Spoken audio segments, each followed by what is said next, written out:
Então estamos gravando ao vivo. Bom dia, pessoal. Aqui é Marcos Beccari e estou junto com o professor Guilherme Altmaier para iniciar, né, a segunda aula de Design, Política e Discurso com o tema Design e Visibilidades.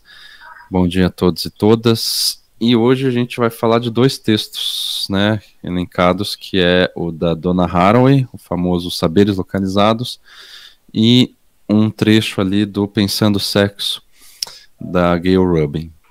Como eu comecei falando na semana passada, eu já vou passar a palavra para o professor Guilherme e depois eu tento comentar, acrescentar alguma coisa. Legal. Bom? Obrigado, Marcos. Olá, gente.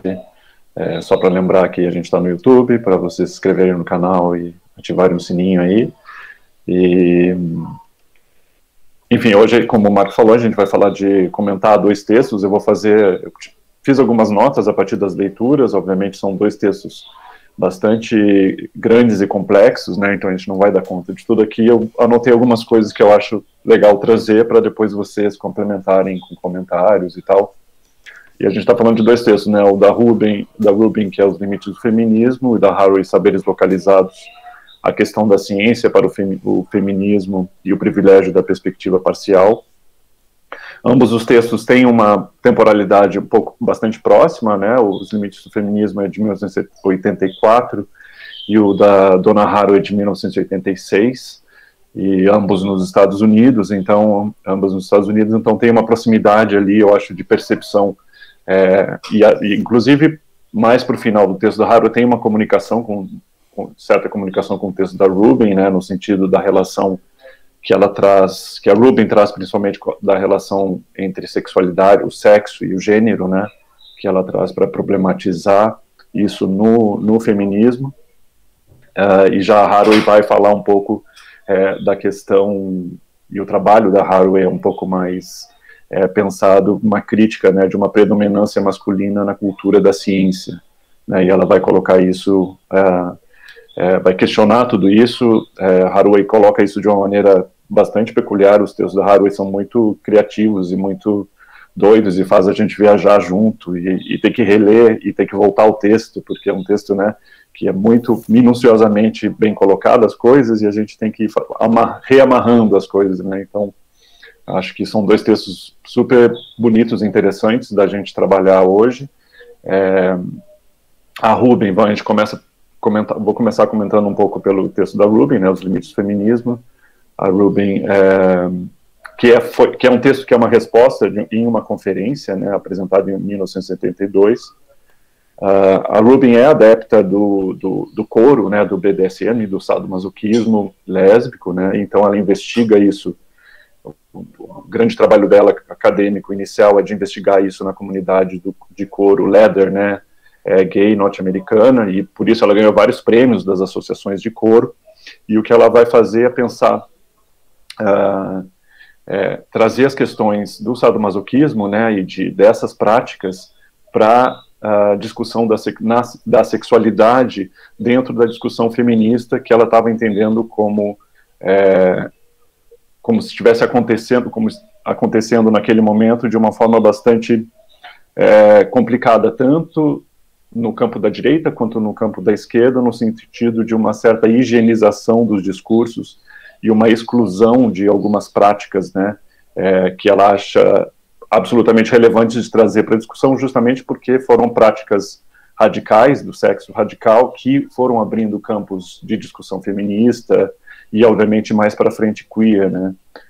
O texto da Rubin, ele é um texto quase fundamental, assim, para pensar o que depois veio a se conhecer por teoria queer, né, mais para frente um pouco, a teoria queer, obviamente, estadunidense, então é meio que um marco nesse sentido, e nesse texto que Rubin vai fazer é questionar esse sistema de valores dos grupos sociais, como eu falei, né, tanto da esquerda quanto da direita, com relação a uma regulação, uma espécie de hierarquização de comportamentos sexuais, né, e essa necessidade que ela aponta de trazer discussões, né, dessas minorias como grupos BDSM para essa arena do feminismo, né.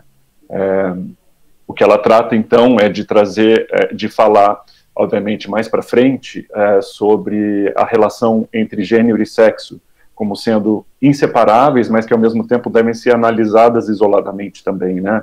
Eu acho que Rubin coloca essa complexidade bastante bem nesse sentido, né? Então ela vai falar de uma espécie de círculo encantado da sexualidade, ela usa esse termo círculo encantado, né? De uma sexualidade privilegiada que estaria dentro desse círculo e outras que ficariam de fora dele, né? Então ela vai apontando como exemplos, né, essa hierarquia, né, de pensar um casal, de um sozinho monogâmico e de pessoas promíscuas, e a partir disso um julgamento moral, né, a partir dessas práticas, né. Então a ideia de que existe uma hierarquia de valorização dos atos sexuais, e aí ela vai falar dessa ideia de que o sexo não seja para reprodução, o sexo que não é para reprodução é destrutivo, e uma série de questões. A gente está falando aqui início dos anos 1980, né? Então já tem bastante tempo aí passado, né? E como essa ideia do sexo, né, que não é para reprodução, seria destrutivo, é dotado de um excesso de significância, né? Um pouco na linha do que Foucault vai chamar de um falar sobre o sexo e um não falar também, né? Eu acho que aí vai esse discurso higienista e purista com relação ao sexo que ela vai colocando, né, e a condenação a toda e qualquer outra prática não muito ortodoxa, comportada e de fácil assimilação, vai moldando a predominância de um discurso sobre outro, a visibilidade ou não de um discurso, né, e esse discurso como talvez ela fala muito disso com relação, né, às práticas lésbicas, e eu acho que também acontecia muito com os gays. A gente está falando de um período que eu acho que a insurgência da teoria queer, da reação lá do ACT UP, durante a crise da AIDS e tal, é justamente essa ideia de pensar para além da ideia de assimilacionismo, né. Com os gays, por exemplo, os movimentos gays buscavam práticas muito, ou seja, você pode ser gay, mas seu corpo tem que ser masculino, você não pode dar pinta, você não pode ser afeminado. Então é uma série de práticas aí que ela vai abrindo já para dizer, olha, a gente precisa lidar com essas outras nuances e questões que envolvem a sexualidade, né, e a relação intrínseca com o gênero, né. E aí ela vai falar, obviamente, da questão ativo e passivo, e o fato da mulher ser considerada submissa e o homem ser aquele que domina, né? Então essa relação que se reflete, essa relação que define e hierarquiza gênero se reflete também na sexualidade, né? Nas práticas sexuais dos diversos grupos, né? E esse escrito é um escrito lésbico, né? Eu acho que é importante a gente colocar que esses escritos são os escritos lésbico-feministas que são o grande fundamento da teoria queer lá mais para frente, né? E isso é importante a gente sempre reafirmar, né? Porque eu acho que é algo a ser sempre reiterado de alguma forma, né? E ela vai falar no texto sobre um confronto, né? Entre esse grupo que se chamava Mulheres contra a Pornografia, né? Que condenavam a pornografia, e o grupo que se chama Organização Lésbica Feminista Sadomasoquista, né? E ela fala de uma pretensa vontade de encontrar um meio termo para esses polos, né? Esse meio termo que seria possível, né? Como se essa verdade da homossexualidade tivesse entre uma moral, né? Uma moral majoritária e o movimento gay, né? Ela aponta como mais fácil marginalizar as práticas radicais, né? E assim tentar transparecer essa ideia de uma moderação, marcando o outro como extremista. E eu acho que isso é uma dinâmica e uma prática que a gente vê até os dias de hoje, de alguma forma, né? Com relação a uma série de movimentos, assim. E ela dá um exemplo, né, dos liberais fazendo isso durante anos com os comunistas, né? Com a ideia do comunismo e tal, como algo sendo radical, e os liberais, as práticas liberais não, né? Justamente para dar esse contraponto. E o que ela fala, né, que é justamente o fato das radicais, como eu comentei antes, terem aberto essa discussão sobre o sexo e serem escanteadas nesse movimento dito moderador, né, tanto da direita quanto da esquerda. Aí eu fiquei pensando muito nos movimentos, né, de frente das manifestações, nos black blocs e tal, que acabam também sendo condenados por serem esses que estão lá na frente abrindo caminhos de alguma forma, né. E ela vai falar sobre essa moderação de dois momentos, né, de dois lugares, assim, né, os moderados que querem normalizar os comportamentos a partir de um indivíduo considerado ideal, né, para uma vida em comum, e ela vai falar de uma condescendência ideológica, né, que é uma crítica sobre as práticas sadomasoquistas. Aí eu cito uma passagem que ela cita no texto do Phelan, que fala assim, abre aspas, os sadomasoquistas não são totalmente desprovidos de valores, mas têm resistido a quaisquer valores, para além do julgamento de outras pessoas que possam limitar suas liberdades. Nisso revelam que não compreendem os requisitos da vida em comum. Ou seja, os radicais sadomasoquistas seriam aqueles que não querem negociar, que não querem suavizar suas práticas para encontrar esse lugar comum, né, essa espécie de moderação. E aí ela vai falar, né, obviamente, dessa raiz que explica a questão, né, como se os dissidentes sexuais não prestassem atenção a essa significação e essas fontes de construção histórica da sexualidade, né, e que essa raiz que explica, né, estaria na homossexualidade, no sadomasoquismo, nas relações intergeracionais, e ela vai falar muito no texto sobre incesto, né, sobre práticas que foram sendo condenadas e ditas que não poderiam ser incluídas na discussão, inclusive, porque já partiam de um lugar de condenação de incesto, com a relação intergeracional, falar de relação entre pessoas mais velhas e pessoas mais jovens, e a gente vê como isso realmente foi sendo eliminado desse escopo de discussão ao longo do tempo, né.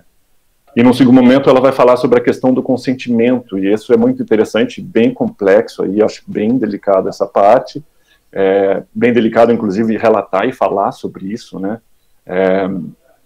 mas ela vai falar dos radicais sexuais, né, das pessoas lutando por essa legitimação social e legal do comportamento sexual consentido. E aí ela vai dar o exemplo de que no escopo heterossexual mais normativo,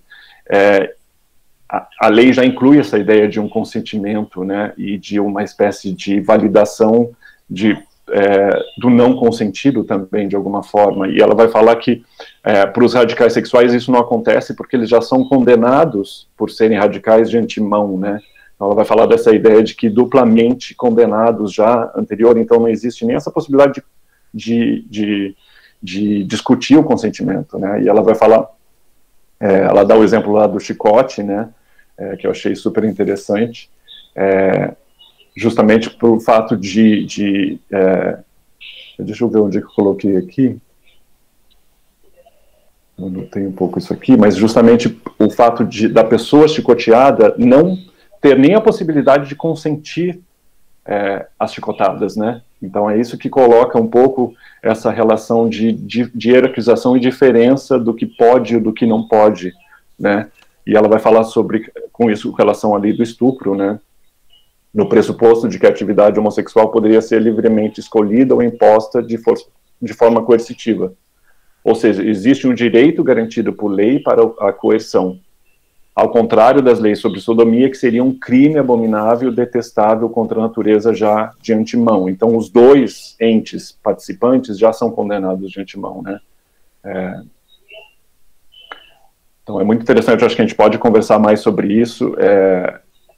Não tenho, obviamente, eu acho que o pouco tempo que a gente tem aqui é até bastante perigoso para falar sobre essas questões hoje, e acho que a gente trata disso com uma forma bastante, precisa tratar de uma forma com bastante cuidado, né, hoje em dia, né. Então ela faz tudo isso para entrar nessa discussão da relação entre sexo e gênero, que eu acho que é um grande ponto que Rubin traz,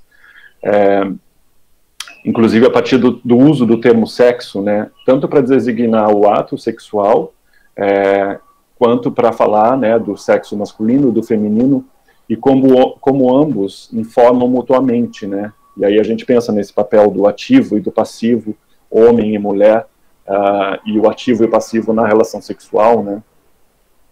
Então, essa semântica da palavra sexual que designa tanto o ato de fazer sexo, quanto o sexo masculino e sexo feminino.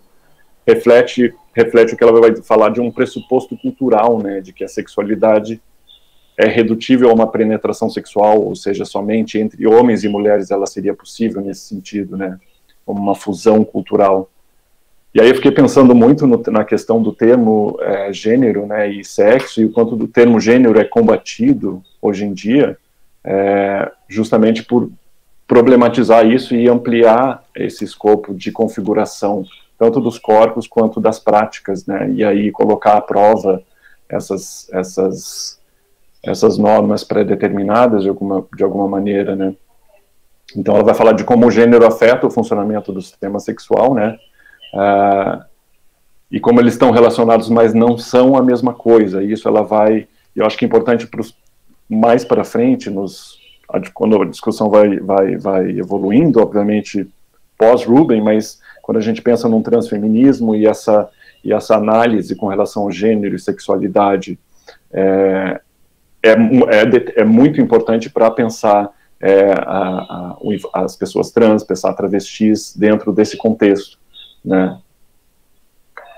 E ela vai dizer, né, argumento que agora é fundamental separar analiticamente gênero e sexualidade para refletir com mais precisão sobre as existências sociais distintas que eles envolvem, se opondo a grande parte do pensamento feminista contemporâneo.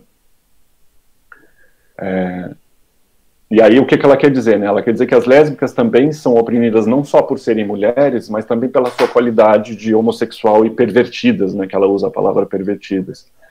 E vai dizer o quanto as lésbicas compartilham, de certa maneira, das mesmas penalidades sociais e morais que gays, sadomasoquistas, travestis e prostitutas, tanto no campo da esquerda quanto no campo da direita, né? Como ela reitera isso. E aí eu acho que o grande aporte que Rubin faz é justamente dessa crítica feminista de hierarquia de gênero, como também devem ser incorporadas, né, uma teoria radical do sexo, nessa discussão, né. Aí ela vai dizer que ser lésbica hoje em dia é muito mais fácil, né, por conta dos movimentos de liberação sexual no final dos anos 70, na década de 1960 e 1970, né, e aí ela vai falar naquele momento, e a gente vive isso, né, mas é uma contraofensiva de direita em relação ao sexo, e aí elas, tanto Haraway quanto, eu não sei se Haraway cita, mas acho que não, mas acho que Rubin cita Reagan, justamente nesse período bastante complicado do conservadorismo do Reagan, principalmente com relação à AIDS e etc., né. E aí ela vai falar de que tem um movimento que fala de uma renovação pelo interesse pela sexualidade, né, e como no Ocidente o sexo é levado muito a sério, né, e dá um exemplo, né, da ideia de gostar do couro, das práticas do couro no sexo, podem levar a uma expulsão de casa, e ela tem uma citação que eu acho bastante interessante, que ela fala, no fim das contas, qual a importância social de alguém gostar de se masturbar em cima de um sapato? Pode até ser algo não consensual, mas já que não pedimos permissão ao sapato para calçá-lo, é improvável que precisemos pedir permissão para gozar em cima dele. E aí é isso, o que eu acho que o grande aporte da Rubin, a gente vai falar mais sobre isso, mas é justamente, e Marx vai comentar, mas é isso, né, de reconhecer essas dimensões políticas da vida erótica dentro das discussões feministas, o que hoje a gente sabe que acontece, em grande medida, mas ela estava apontando dentro do movimento feminista, dessa urgência, dessa necessidade de pensar isso. E aí lembrei muito da Annie Sprinkle, né, artista, atriz pornô e prostituta, que começou o movimento, né, já o movimento pós-pornô lá em 1981, por aí, já um movimento nesse sentido, justamente, de trazer para o feminismo as questões da prostituição e as questões sexuais, e de uma certa necessidade de uma libertação dessas amarras, né. Então acho que tem uma conversa muito próxima, e provavelmente eram amigas, né, vai saber, mas eu acho que, lembrei muito disso, eu acho que a gente pode olhar para o trabalho da Annie Sprinkle justamente como resultado dessa reação, desse movimento, né. se chama Annie Sprinkle, Douglas. Depois eu coloco aqui no chat para você. Aí eu queria fazer alguns comentários, Marcos. Eu não sei como é que está de tempo, eu não sei se eu estou me passando demais. Você acha? Eu só comentar um pouco da Haraway e aí passo para você? Isso, fica à vontade aí, Guilherme. Tá, não quero também me estender demais, mas a gente vai se empolgando e vai falando, né? Então. Claro. Já o texto da Haraway, né, chama Saberes Localizados, a questão da ciência para o feminismo e o privilégio da perspectiva social. Ela traz essa questão da ciência, né, e do estudo da cultura da ciência para o feminismo, falando com relação a ideia de uma objetividade como uma racionalidade posicionada, né. Para ela, né, no texto, uma proposta epistemológica de saber situado é uma ação política que reconhece e evidencia que a produção de conhecimento não estaria descontextualizada, nem muito menos desligada da subjetividade de quem realiza a pesquisa, né?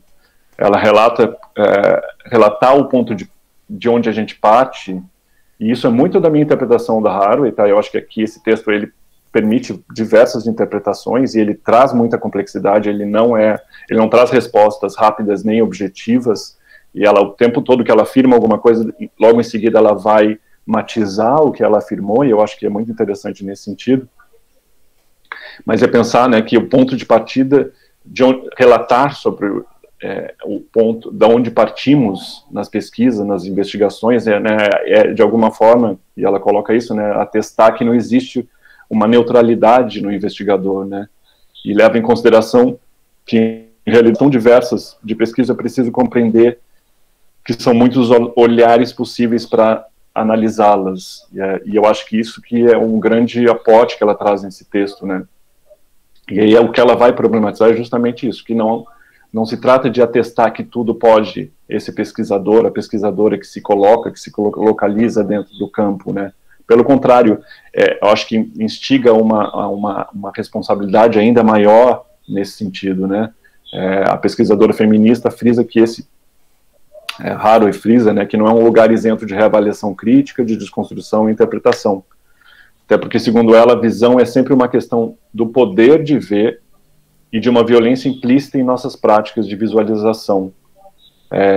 Aí ela pergunta, né, com o sangue de quem foram feitos os meus olhos? E aí ela coloca outras perguntas que são muito interessantes, né, como ver, de onde ver, quais os limites da visão, ver para quê, ver com quem deve ter mais do que um ponto de vista, nos olhos de quem se joga areia, quem usa viseiras, quem interpreta o campo visual, qual outro poder sensorial desejamos cultivar além da visão? Fecha aspas, pergunta Haraway, né? Então, para ela, essa condição parcial do saber e situada do conhecimento ofereceria uma possibilidade de validação epistêmica, né? Seria o lugar de uma possível objetividade da ciência, justamente. Ela entende que esse é o lugar possível de obter uma certa objetividade da ciência, né? Para muitos dos corpos que em diferentes situações de subalternidade, e aqui a gente está falando de mulheres, de outras corporalidades, né, tem essas identidades construídas em espaços, tempos específicos. Então, justamente esse contexto enuncia, de alguma forma, por onde se dá a origem e por que certas práticas acontecem, né. E aí ela está falando, né, dessa ideia de uma prática crítica que busca impossibilitar uma certa homogeneização ou uma universalização dos saberes, né, e uma hierarquização de diferentes realidades e localizações. E ela vai falar que desse modo a gente poderíamos nos tornar responsáveis pelo que aprendemos a ver, né. Então, ela coloca basicamente no texto, a meu ver, colocar em questão, o que ela faz é colocar em questão essa ideia de objetividade. Ela propõe justamente essa espécie de localização como o único lugar possível dessa objetividade ser possível, né? E ela vai falar deles como os cientistas e filósofos masculinistas e nós como os outros corporificados, né? A quem não se permite não ter um corpo, um ponto de vista finito, né? Limitado por essa definição. Então, acho que ela, ao mesmo tempo que ela fala dessa localização, ela é crítica a ela justamente pela delimitação que isso pode acarretar, né? Aí ela cita uma passagem da Haraway que ela fala: eles contam fábulas sobre a objetividade e o método científico para estudante nos primeiros anos de iniciação, mas nenhum praticante das altas artes científicas jamais seria apanhado pondo em prática as versões dos manuais. E aí ela começa a falar, isso numa primeira parte do texto, aí não tem uma segunda parte que ela fala, que se chama A Persistência da Visão, que é muito interessante, eu acho, também para a nossa disciplina aqui, sobre o que a gente está falando, né, de regimes de visibilidade e tal. Eu acho que tem um aporte interessante nesse sentido, e a gente já falou, né, um pouco antes,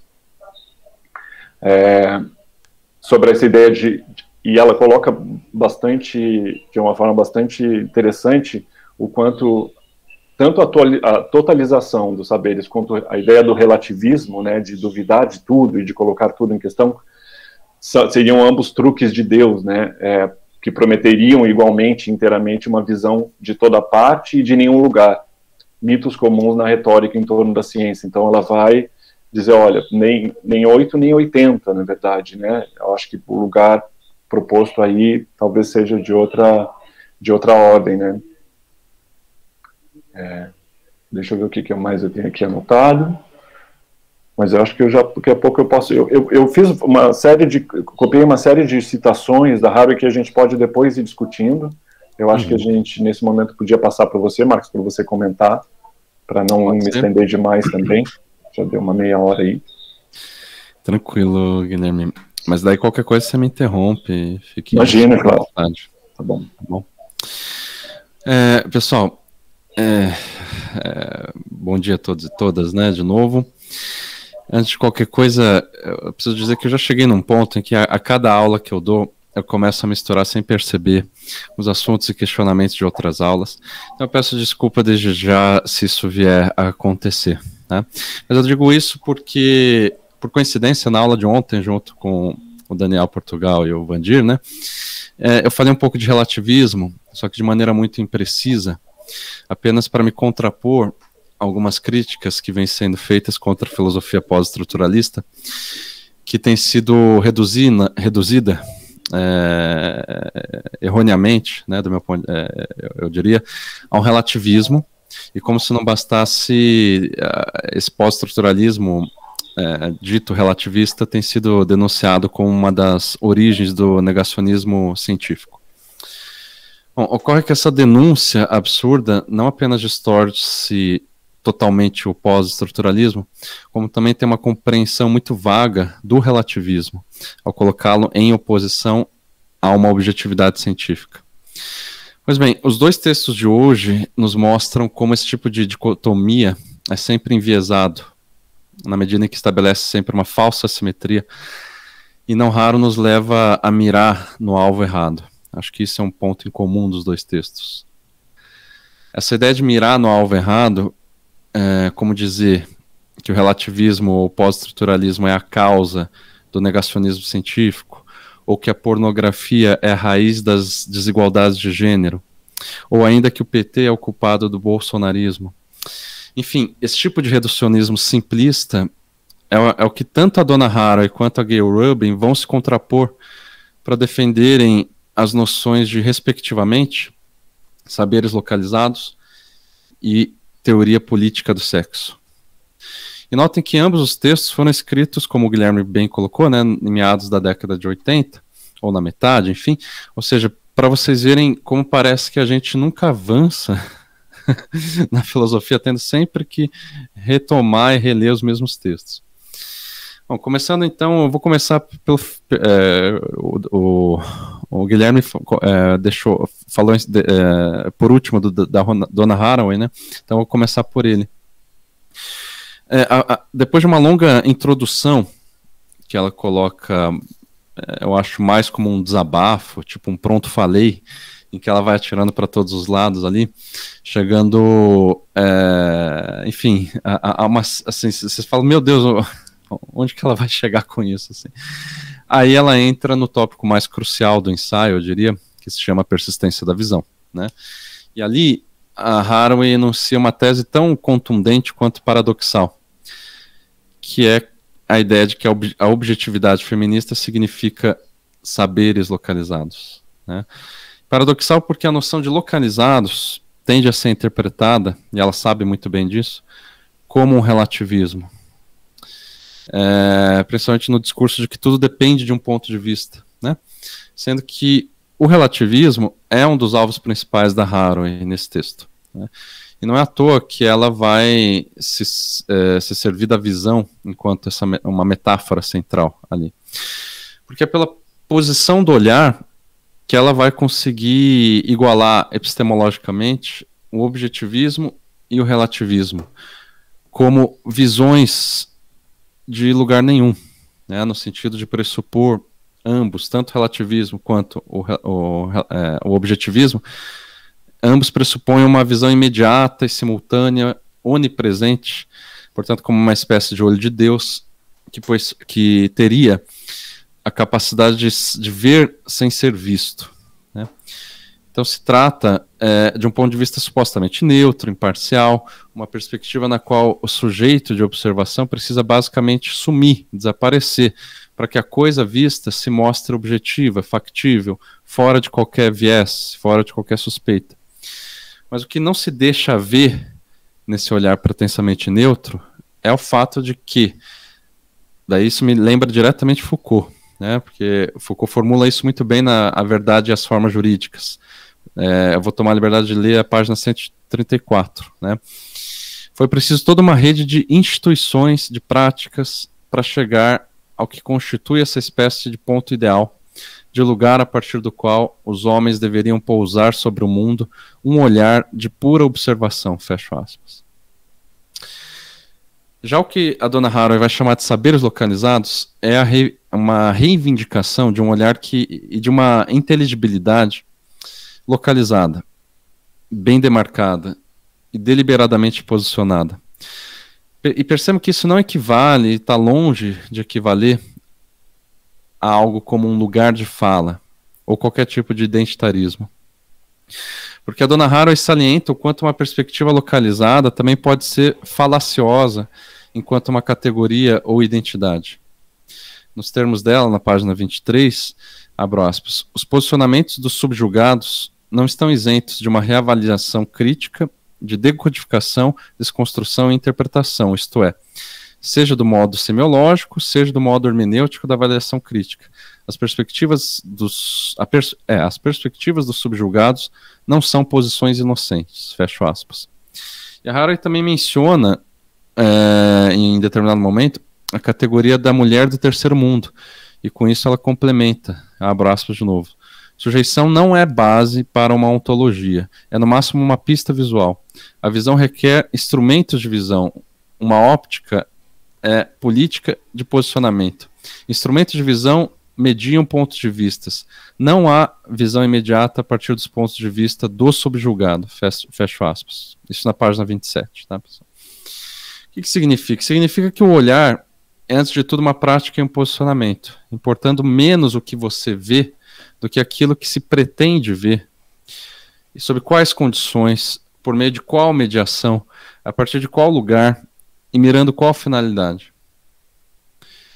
Por conseguinte, tudo o que se queira ver como auto-evidente, como a ciência com C maiúsculo, ou mesmo a lógica do capital, tudo isso traz consigo um lastro histórico de muitas lutas entre os ditos saberes localizados.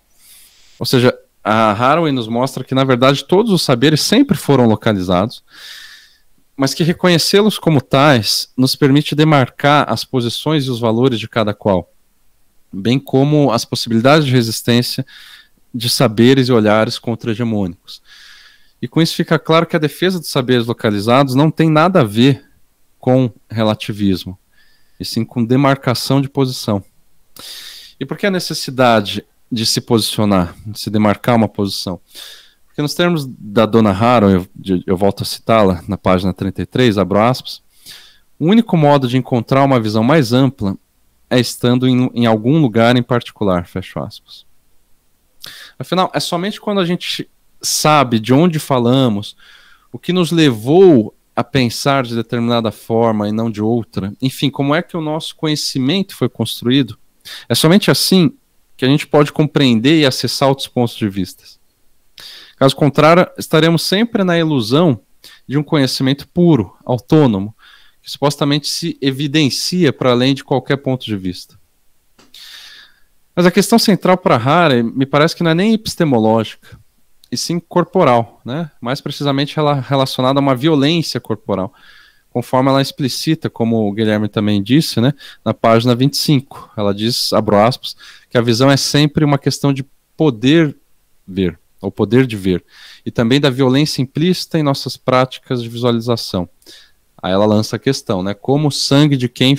Não, com o sangue de quem foram moldados os meus olhos. Fecho aspas.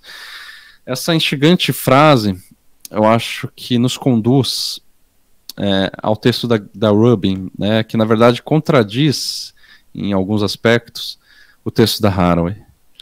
Porque enquanto a dona Haraway critica o binarismo entre sexo e gênero, a Rubin diz com todas as letras na página 125 que, abro aspas, apesar do sexo e do gênero estarem sempre relacionados, eles não são a mesma coisa.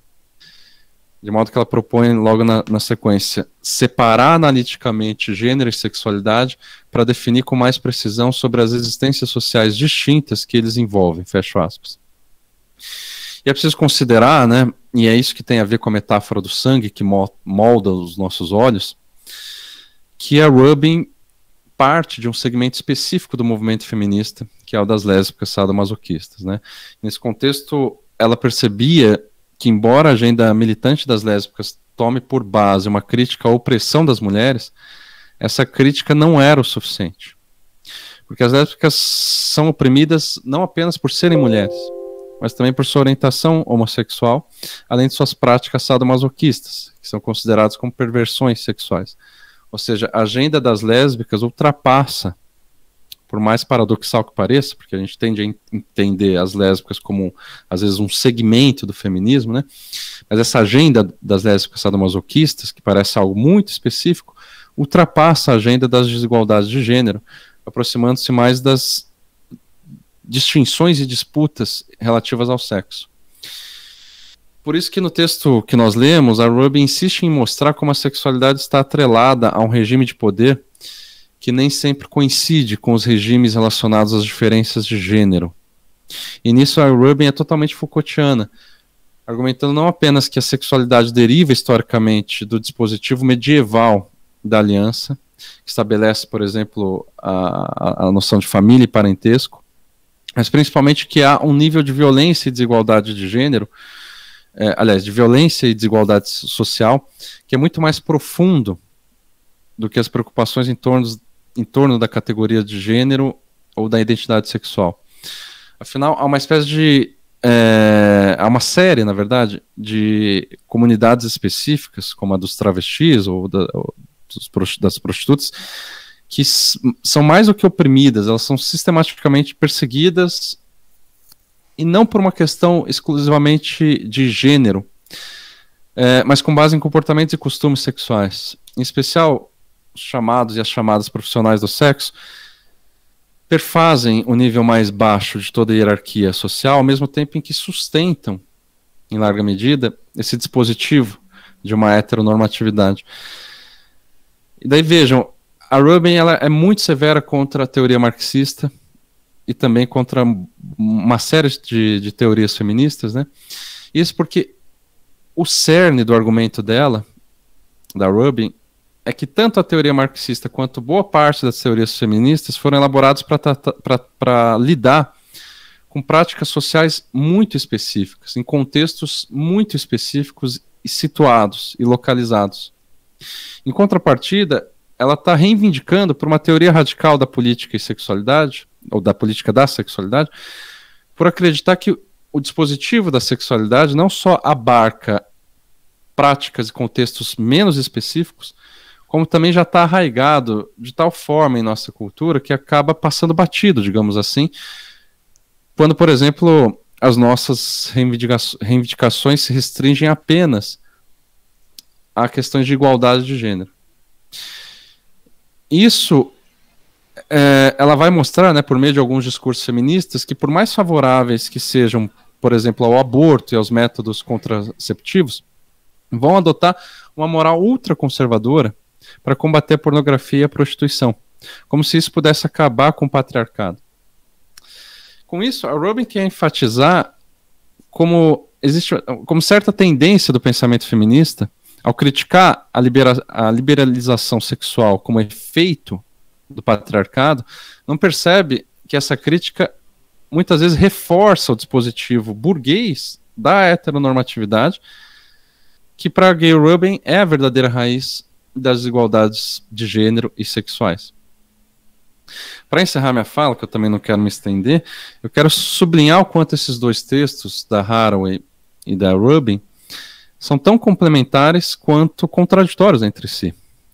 Porque, de imediato, a Gay Rubin não defende exatamente saberes localizados. Pelo contrário, ela critica esse caráter situado das teorias marxistas e feministas para propor, no lugar disso, uma teoria radical da política da sexualidade como algo que justamente escapa da perspectiva localizada de boa parte das feministas, que, segundo ela, contribuem indiretamente com a manutenção de uma sexualidade normal, em detrimento de todas as outras práticas sexuais consideradas como promíscuas, pervertidas e problemáticas, como a prática dos homossexuais, dos sadomasoquistas, das prostitutas e dos transexuais.